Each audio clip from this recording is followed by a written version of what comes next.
but sell at a huge loss. Well, this morning, I'll quickly be speaking with lecturer of agricultural entomology from the University of Port Harcourt, Dr. Usman Zakka. Sir, good morning and thank you for joining us.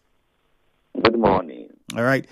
Without taking much of your time, I would like you to give us some insight. Now, the issue of this flooding is becoming perennial, and the approach of government towards tackling it seems to be something that might not happen even in the next 20 years. And so it now behoves on farmers to begin to look at alternative means to still plant these crops, harvest it as at when they should, and make profits from the sales of it. At the moment, that is not happening because the only option they have is to harvest prematurely and sell at a loss. So what we would like you to educate us on is whether there are other ways that farmers can still grow these crops without fear of the flood ravaging their farmlands and damaging the proceeds. Yeah, thank you very much, Mr. Andrew. Flood is a result of natural disaster, things like climate change. And worldwide, we are facing this monster, the climate change. And Nigeria is not exclusive, nor should we say Niger Delta, South here. Flood will continue as far as climate change is staring into the eyes of every person. But we will not stop cultivating our crops so that when we stop, we will not feed. And because we cannot do without eating, and so we will now have to devise another means of going around it. There are several ways of going around this because we cannot prevent flood, but we can do some things that can enable us to do the normal things in agriculture. For instance, it is high time for farmers to embark on what we call modern agriculture, modern farming. What do I mean? For instance, the usual way of you just go open land and plant and you expect things will go the normal is no longer feasible. Why? There are things like climate change, there are things like flood, there are things like pest and disease. There are so many things that will not all go well. But we can venture into things like vertical agriculture, or what we call urban agriculture, or use of screen house. Here, we are looking at a place where everything concerning that crop is automated or is controlled, including flood. And that it can help. For instance, if a farmer is using an elevated platform for planting, using vertical agriculture, it will be of help to him. Whose responsibility is it to educate these farmers on this? Because I know that in the Netherlands, elevated farming is the major thing that they do. Because we know that they also have water issues there. They are way below sea level in parts of that country. Elevated farming is one thing they do. Rooftop farming is another thing that they do. So in a situation where they have these soil and all of that on roofs, and that's where they plant and do all they do, and they're not affected. How come with the issues we've been having in flood, we haven't seen government think in that direction? We haven't seen any proactive thinking. The only thing we still do is after the flood goes, we give stems. Yeah, I was going to hammer on that one. All these things is a function or what we call a dysfunctional government. We have a government that doesn't care about agriculture. We have a government that pays lip service to agriculture and yet claims to be a government that is governing people. How do you expect your populace to have food sufficiency when you don't invest in agriculture? This is the only country I see where we have people that are at the helm of agriculture that are not even agriculturists. Or a country where they put in a poultry farm into their budget, a poultry farm into whatever it is that concerns agriculture, and yet they want to feed. So, just as you put it, countries that want food, countries that are willing to provide food for the citizens, invest in agriculture. how. For instance, hydroponic system, which is also part of vertical agriculture, or floating gardens, aeroponics, smart agriculture, drip system. All these ones, a farmer in a remote area cannot afford them. It's a government responsibility to invest or to support these farmers. How can we be talking of farmers cannot cultivate food in this 21st century because of flood? It's uncalled for.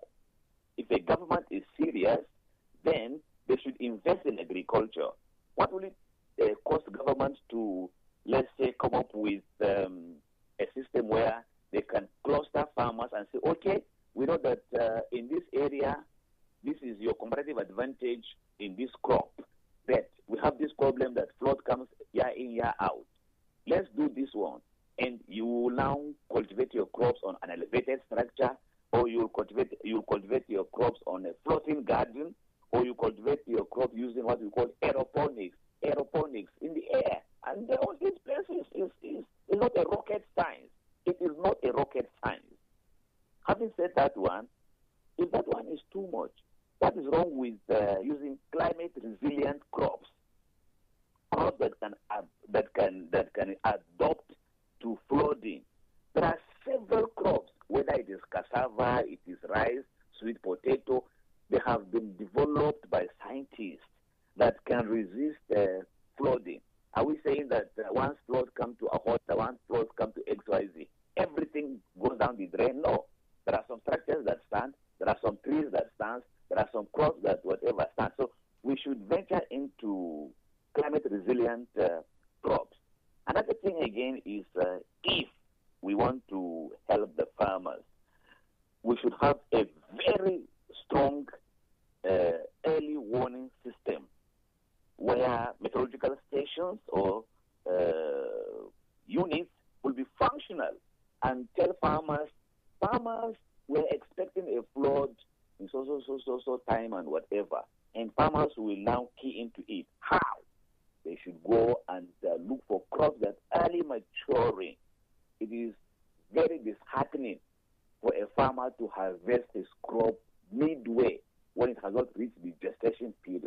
What do you expect from that farmer? What are the health implications? Are there any health implications of harvesting prematurely? In the case of cassava now, we have a lot of these farmers harvesting prematurely the cassava and processing it into gari and selling at very low cost, running almost at a complete loss. Are there any health implications to that? I wouldn't want to go into an area that is not my specialty. Okay. Maybe our colleagues in the health sector can educate us more on that one. But all that I know is that physiologically, unripe fruit, unripe crops that have not reached the gestation period, you don't get the best out of it. And once you don't get the best out of it, you are forcing that farmer to be at a loss. And if the crop has not reached maturity, that means there are some basic things that ought to have been in those crops, which is meant for man's health, and will be missing. Mr. Andrew, for instance, you pluck an unripe mango, an unripe orange, an unripe fruit. How do you feel if you're eating it? You don't get the satisfaction. Yes. Nutrients that you ought to get won't even be there. Sometimes it tastes quite acidic at some point because maybe something with the pH level content. Correct. That means it has not reached the maturity, the period for it to mature. Yeah. And such will not give you the satisfaction, will not give you the nutrients, and the whatever. I mean, these are the things that we force our farmers to do. Well said, Doc. Well said. Thank you very much. But then, in under a few seconds, from all of the innovative methods you said farmers can apply, which do you think is readily available or readily accessible, something that you think the government can get on now and achieve in the shortest possible time? Yeah, climate resilient crop is readily available. Crops that can adapt to flooding is readily available. Okay, and vertical farming, is vertical farming something that farmers can do now? That's farming on Vertical farming suspension. is capital intensive. Capital intensive in the sense that no matter how you're going to do it, even if you just to have a makeshift, a greenhouse, a farmer will have to invest in it. Because you need money to And I set the don't see platform and all. they need to have the platform, they need to have some things on ground. And I don't see our farmers that put in 10 naira kobo kobo and you ask them to go into vertical farming. But they can access early maturing crops, they can access climate But resilient crops. what if they have access to loans? Can that not help? And then proper agricultural extension where we have officers to educate them on how to go about this, because it looks like that I mean there is the fear of genetically modified seeds, which would be a concern for many people when we talk about flood resistant seeds. People would have that concern, although we don't have all the time to go into that. But for the vertical farming, if they had access to funds, loans, and proper agricultural extension, would that work? Between me and you, Nigeria has come up with a lot of programs, a lot of loan schemes. Where does the loan end up? It ends up in the hands of, I'm sorry, politicians, big boys that don't even own farms. That's the problem. All right. We have brilliant ideas, but the execution is the problem. And mind you, when we say climate resilient or flood resistant crops, we're not talking of genetically modified crops. Not at all. Okay. All right. Yeah. Thank you very much, Doc, for your time. You're most welcome. All right. Have a great day. And you too. We'll take a short commercial now. When we come back, we'll highlight some countries in the world that do this and how they do it. Good morning. It's Los Zeros. It combines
is the Morning Crossfire on 92.3 Nigeria Info. All right, the conversation continues here. My name is Ifeemi Andrew. We spoke with a lecturer from the Department of Agriculture at the University of Port Harcourt, Dr. Zakka. Well, you heard what he had to say about alternatives. The flood shouldn't be the end of the story. Because there's a flood doesn't mean farmers don't have to grow crops and harvest them as at when they ought to. It doesn't mean they need to run at loss. But do we have a government that even have these ideas in mind? And do we have people at the helms of affairs in the state that have the will to implement things of this nature so food security can be guaranteed? Because when you think about it, with what's happening now, the price of this particular commodity may go up or will definitely go up come next year. And that's a problem. That is a problem. Now, many parts of the world have come up with innovative ways. And one of the leading parts of the world where this happens is in Europe. If you go to the Netherlands, it is, in fact, that particular country is leading agriculturally, especially with the technology, using greenhouse, rooftop farmings, and different other innovative farming methods because of their terrain. It's way below sea level. So you understand that there's the flood problem, there's the water problem that they have, there's the land problem that they have, not enough land that, they have at their disposal to do all the farming that they want. So somehow they have to find a way. And so rooftop farming, suspension, vertical farming, improved seedlings, greenhouse farming, name it. There are many ways they've gone about this. And our major exporter of agricultural produce, dairy produce as well. So you ask yourself questions around how come we don't see these things and we don't apply them. In Egypt, similar situation. In Egypt, rooftop farming is very big in Egypt. And you all know the problem with Egypt, especially as it comes to water. The Nile is very important, and that's how irrigation became a thing, because Egypt had to find a way. So imagine if Egypt had said, we have a problem with water, the temperature here doesn't work, so everybody complains and leaves it. It means that they don't eat. But they had to think, and the government had to figure out a way, and irrigation became that. You know what it means to irrigate farms from the Nile? That's a lot of thinking that went into that.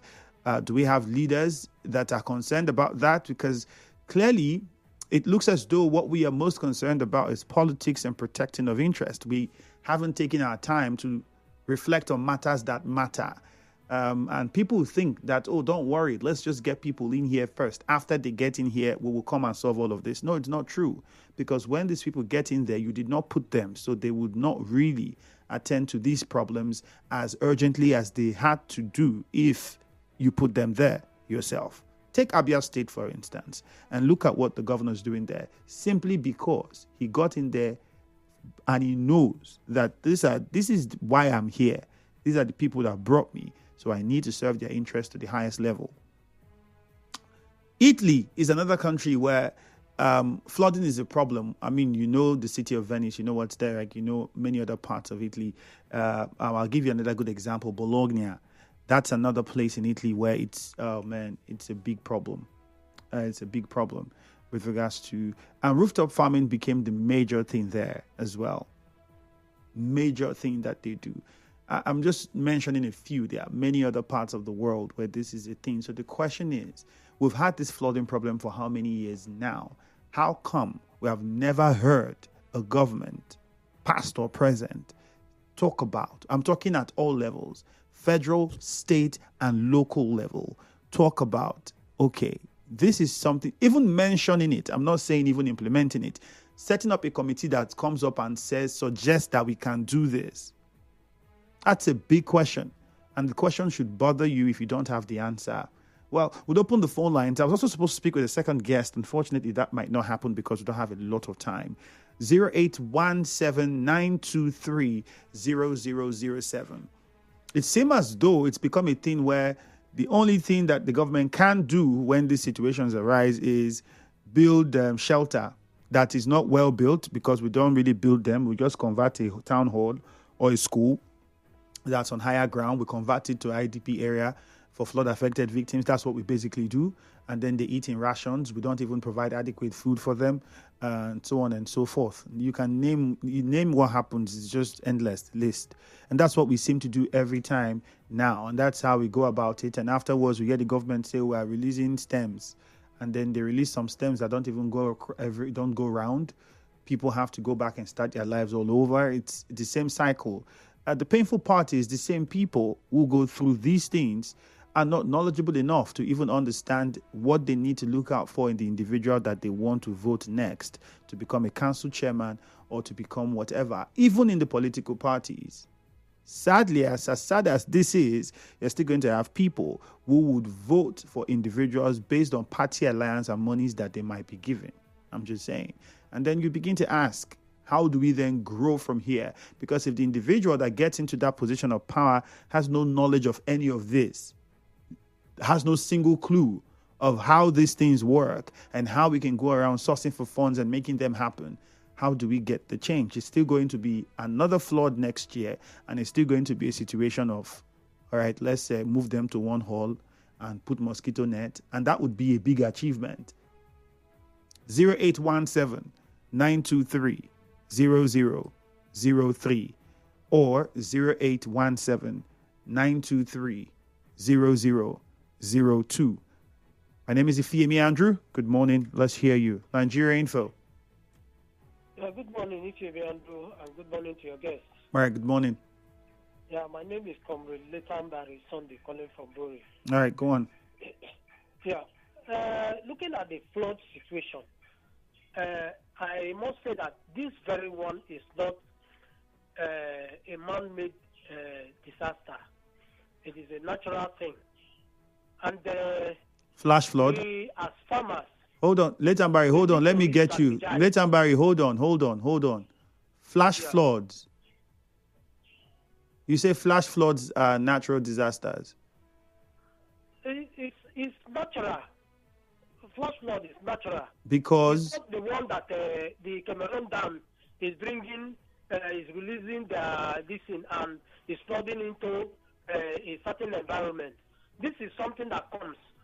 And when it comes, if it has to be with the farming, like now it affects our farming, which is not in the metropolis, area where people live. It affects our crops in the farms. And there is that tendency that you have no option than to re-strategize on when you are going to do your planning, so that before that flooding will come,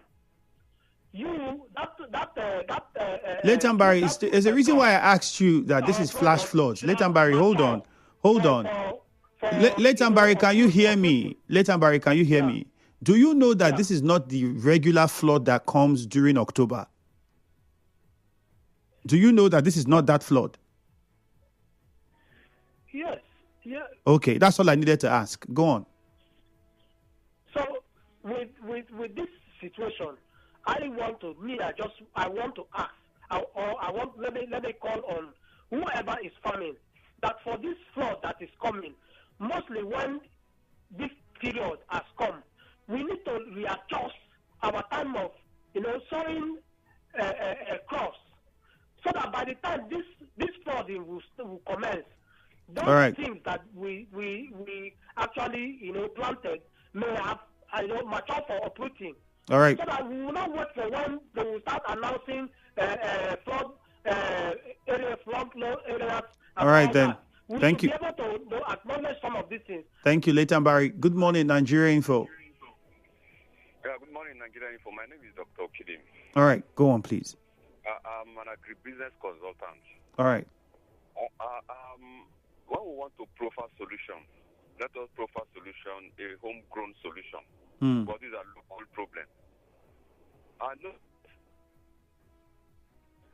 almost the same terrain as Akenima, sitting on water. Are you getting me? Mm-hmm. Now, when you call rooftop farming, those are smart kind of farming. And yeah, you may. Unfortunately, my friend, I think it has something to do with the service providers, but we can't hear you. Hello? Okay. We can't hear you, unfortunately. If you can't call back, please do 0817-923-0002, 0817-923-0003. Good morning. Yeah, this is Mr. Zion. I'm calling you from Port Harcourt. All right, go on. No flood in Nigeria is a natural phenomenon. They are all the failure of governance. Total failure of governance. That is why you see floods everywhere. But we, the people from this side, because we are not in tune to that part of our life, we choose not to care, we choose not to know. Just for instance, I stand to be corrected. You have never dreamt of Donald Trump any day in your life because he's not connected to you. That is the kind of politicians we have in this area. They have never dreamt of a very good Nigeria. All they dreamt of, I want to travel to America. Sir, this issue of the flood, especially in the Niger Delta region, Bayelsa State where I come from, we are at different fora of discussions. We talked about how to mitigate it, the immediate and long-term plans, but none have been implemented.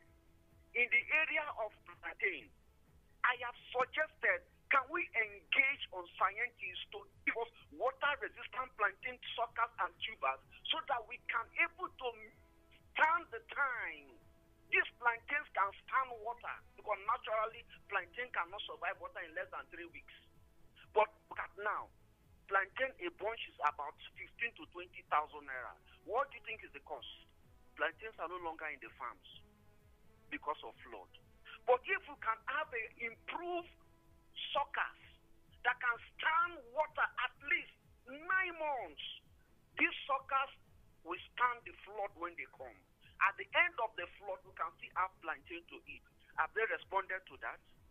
Now, we have asked them, dredge River Niger, no amount of consultants, no amount of any promise you want to give, if you don't dredge River Niger to the specific meter below levels, extended levels, this flood will still come.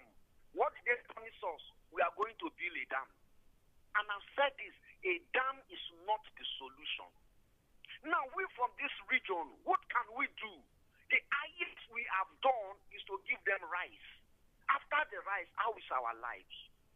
Sir, if we can still reclaim our lands for agricultural purposes, crops like sweet potato, okra, pepper, ginger, and the rest of it, we can farm these products waiting for the floods to come.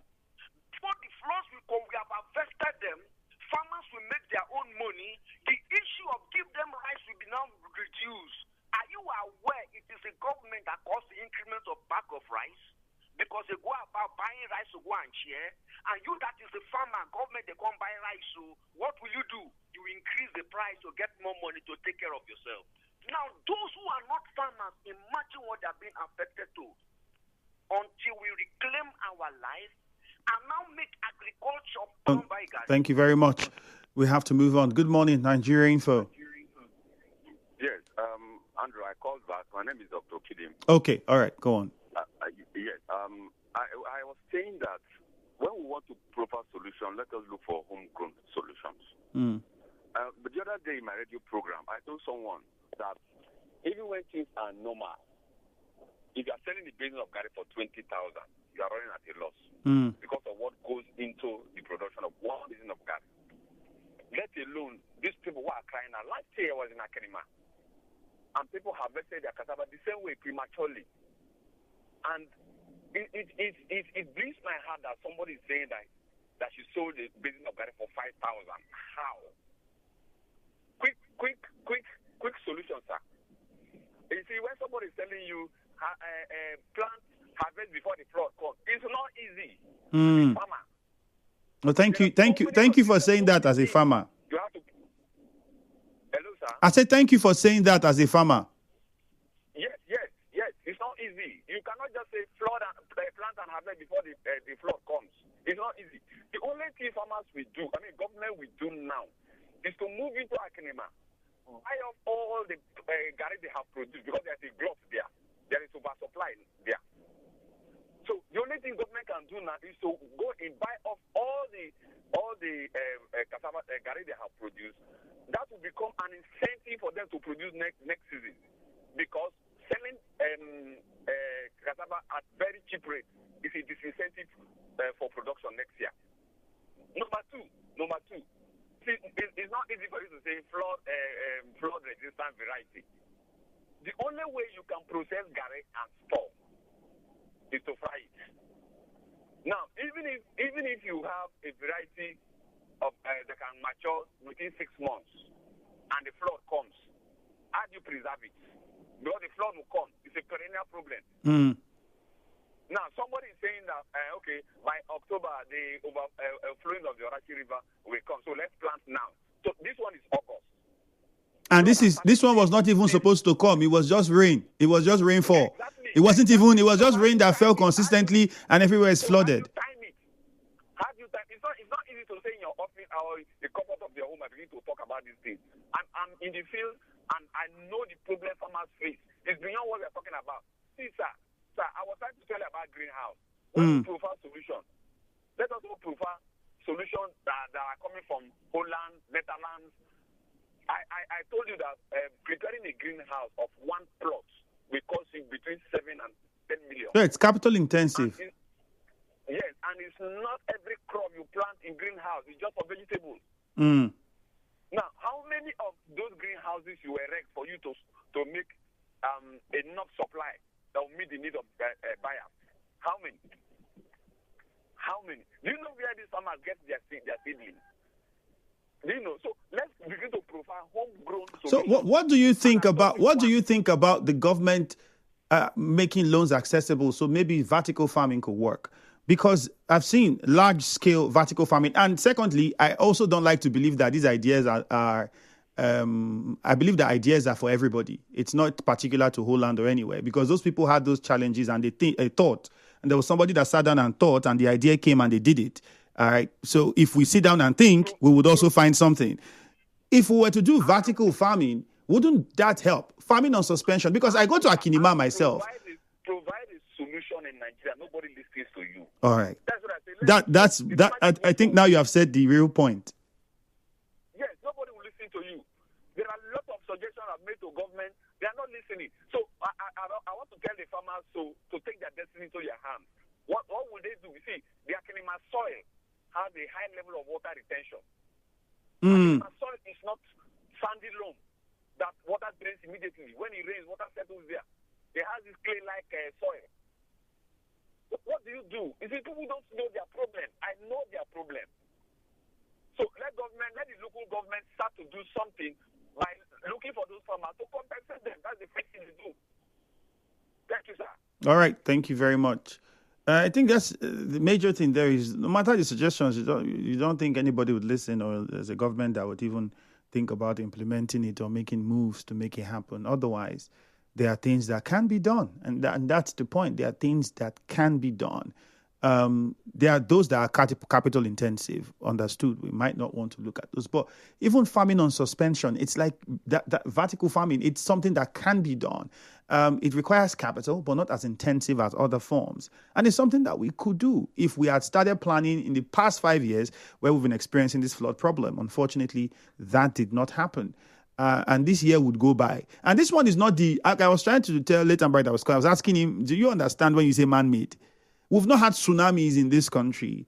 I don't think we ever have. We've not had typhoons and the rest of them making landfall in any of our communities or rivers or seas or villages, and then causing, like we have in Haiti. See what's happening in Haiti. See what's happening in China.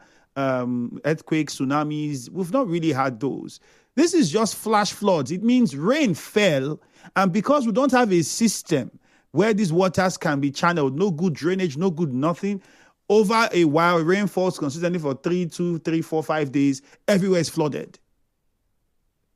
Everywhere is flooded. That's the kind of issue we have now. That's not even the regular flood that comes in October. This one is, they did not even know it was going to come. And this is not the first one now. The similar situation happened last month. It's been on since like last month and the month before. So when you think about it, how can you even make your calculations to say our planned before? Good morning, Nigeria Info. Good morning, my brother. You're welcome. The water is calling from above. All right. Yeah, I'm interested because this is my area. I told you what I am listening today is true farming. Okay? So the government is our problem. They don't care for the farmers. And I will tell you, most of them that are in the high position, their parents, not them and brought them through farming. They trained them through farming. Yes. The resources their parents had to train them to university or whatever you call them, is through farming. And today, they have forgotten about farming. Let me tell you, Andrew, the problem, the water I am suffering in my business is because of so-called rules they consulted and started the water into my place. Are you getting me? I told you 80s. Walter, the network is really poor, and we can't hear you clearly. Unfortunately, I have to interrupt you there. We're already also running out of time. We have to go for a break now. But then we get the point. Some of these things, we just need to have people that have the heart to want to see their local government look good. Not people that are there to serve the interest of their political party or godfathers or strong men in their local governments or in their states or in the country, but people that genuinely. And if these people don't come through people, well, this cycle might just continue, sadly. My name is Ifeemi Andrew. Good morning.